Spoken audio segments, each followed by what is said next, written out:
Hi, well here we are then at step 3, and we're going to find out today exactly where our thoughts fit in. Our brain is really divided into two parts. That is the conscious and the subconscious, and our everyday use of the brain is normally focused on habitual guidance. That is, actions that are taken without too much thought and almost on autopilot. The difficulty happens when we start trying to organise or do things that seem to come outside that area of habit and automation. As we discussed before, we are programmed to stop doing the things that our programmers have deemed risky or unsafe. So whenever we have to move away from the day-to-day decisions that we make on autopilot, we go into our files from the past that disagree with our new thinking. It is the overcoming of these subconscious saboteurs that is the difference between success or failure. Successful people just do what the unsuccessful people refuse to do. As I've already stated, if you're looking for deep scientific evidence as to how and why these things work, I'm not your man. If, however, you want to hear how I turned my life around and discovered some amazing things on the journey by simply following these teachings, then I am your man, because I was in such a predicament when I found the book, The Science of Getting Rich. I decided to follow the instructions to the letter, so that in the event of not getting the results I wanted, I would be in a position to categorically say it did not work. Call me old-fashioned, but it seems unfair to decry something if you've not followed the guidance fully. I will do my very best to explain in detail how I felt and what I did to make these teachings work. But I must tell you that at the time there were a couple of things that challenged my thinking to that point. When you read something that challenges you, I just ask you that you accept it on faith at the start, and then as you experience results, you will increase your faith until you get to the point where it becomes second nature. We will start to move the decisions from the subconscious into the part of our brain that performs on habits and autopilot. Okay. Once you've achieved that, you've cracked it. Your life will never be the same. Imagine making decisions and acting to achieve what you want and not just what you think you can get. Remember what I said about successful people just doing what others are afraid to do? Well, with your newfound strength, you will be a decision-making machine, and most of the things you do will be the things that a vast majority of people won't do. Why? Because they think they can't. Seems like a good scenario, doesn't it? Don't get too carried away just yet, because overcoming these barriers is the hardest part of these teachings. And that is why I want you to get practicing these skills early on. The good thing is though, when you conquer this, you're well on your way. Everything in nature has a desire to be the best it can be. But us human beings have been given the power of reason, and for some reason we've decided to make things difficult for ourselves. Nothing has ever been created without first being a thought, and it is your ability to have a thought, form a vision of it, and hold it in your mind that will give you the basis of what these teachings are all about.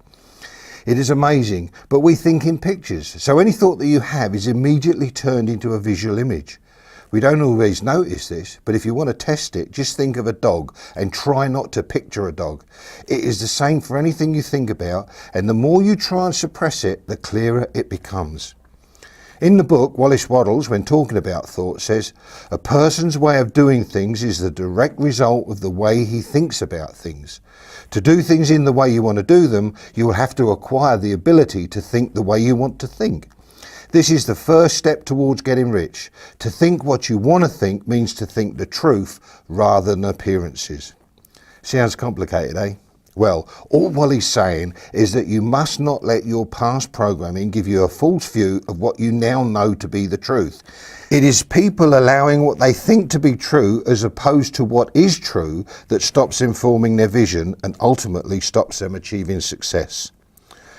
Once you've formed a clear mental image of what you want, you must do everything you can to hold that vision in the forefront of your mind, knowing that eventually it will come to you. As I said, this is the hardest thing you have to do, because many of my students say that they can see the vision, but when asked if they believe they can achieve it, they say no.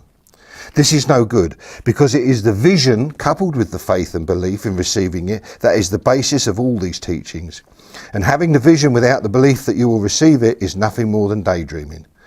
The ability to daydream is a gift given to us at birth to assist us in becoming rich, but once again we're told as we grow up that it is a waste of time.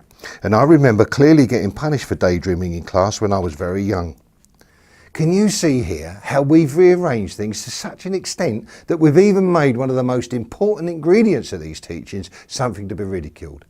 How many times have you had a dream and been mocked when you told someone and they tell you not to be so stupid, you can never achieve that? As I say this, it amazes me as to how we've let this formula die and exchanged it for life is meant to be hard, or I will make do with what I've got. Life's not meant to be hard, and if you follow the information in this course, you are going to prove that to yourself, that life is meant to be easy, and providing you do everything correctly, you will also find that riches are attracted to you. The reason that we have had to stay focused on our vision and continually think about it is because we attract what we think about. Our dominant thought is what we transmit. Now, this is something I've learned from experience. It's no good trying to fool yourself and pretend that you are focused when deep down you've got doubts and fears, because the universe will respond to your core thought, not the one you think you are thinking. When I started, sometimes did not go to plan, and every time things seemed to falter, I could pinpoint it to the way I was thinking at that time. If I started having doubts about achieving my goal, it seemed that my emotions aligned with those doubts. I then found that I was attracting the wrong things, and I had to really concentrate and get my mind back on track. That taught me a great lesson and illustrated how important your feelings are. Once again, not an easy thing, but you should try and get your feelings to be the feelings that you will have when you get your vision. I know that it is how you feel that controls everything. I know this sounds like I'm hedging my bets here, but I assure you that it in no way affects my faith. But I found that you should only ask for something that you truly want. That way it's not difficult to keep focused. If you form your vision around stuff you think you might like, it will make it much harder to stay focused, because the odds are that some doubt will creep in. It may even be a good idea to create your first vision around something small that you need, very similar to the way the man in the book did, who just asked for a rug and a fire. It was not until he got these things that he realised that he had not asked for enough, and the next time he made his visualisation, he asked for what he really wanted. That is the real secret when forming your vision. You must make it about what you desire and really want. It is no good just generalising about your vision. It must be your thoughts that represent your desires. It is no good just looking at some celebrity's life and saying, that's what I want. The odds are that the person will have their own vision of trying to escape that life. So you must concentrate on what is right for you, and it must be something that rings your bell. We will discuss later the way to form your vision, but for now, be happy in the knowledge that size or cost must not be limiting factors. Another thing that tends to cloud our judgment and give us limiting power is when we hear about all the bad and negative things that happen every day and they get reported through the media channels. Unfortunately, good news does not sell papers or create large TV audience, and that is why you should avoid taking all the negative stuff that they keep reporting on. Once you are aware as how you are programmed and realise the destruction of negative thoughts, you will definitely be doing yourself a favour if you stop taking in all this information. Many people say that it is important to keep up with what is happening in the world, as a reason that they regularly watch or listen to the news. Generally, what you see on the news has little or no bearing on what's happening in the world, and you get this picture that the world is a bad place. The world's not a bad place. It's a wonderful and beautiful place, provided that you control what you see and hear about it.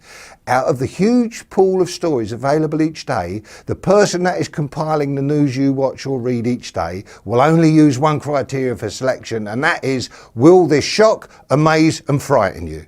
The actual story itself is secondary. Think about it. We've discussed how we get programmed by accepting certain information from reliable sources and then storing it.